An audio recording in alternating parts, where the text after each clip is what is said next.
চিন্টু ভাইয়ের চা নামে পরিচিত সারা বনগাঁয়। সারা বনগাঁয় চিন্টু ভাইয়ের চা নামে পরিচিত। আর চা বানায় কিন্তু ভাই এটা আলাদা আমার একটা সব কর্নার আছে। দাদা কি চা ভালো বানাবে? দীপালি বিশ্বাস এবং ঝুমা সরকার, দুধ চা না লেবু চা? মমতা খান এবং তার মানে আমাদের আগে ভিডিও আজ জিনিস চা আগে বলো বলে দাও। এই যে দাদা আমি লিকারও বানাই, লেবুটাও, দুধ চাও বানাই, মশলা চাটাও বানাই, নিজে মশলা তৈরি করি আমি।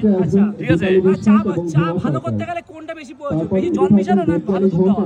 ভালো দুধ দেওয়া, আর ভালো কোয়ালিটি মেনটেন্স করতে হবে। ভালো চা কেন কিভাবে হয় মানে একটু লিকার চা করতে গেলে ভালো লিকারের, লিকার না দুধ চা বলো? দুধ চা করতে গেলে ভালো দুধ দিতে হবে। তারপর? আর সাথে যদি এমনি লিকুইড দুধের সাথে যদি আমুলিয়া হোক বা আমুল হোক যদি পাইল করা যায়, ফাটাতে হবে। আবার ভালো করে ফাটাতে হবে। সাথে যদি একটু বাটার দেওয়া যায় আরো বেস্ট হয়।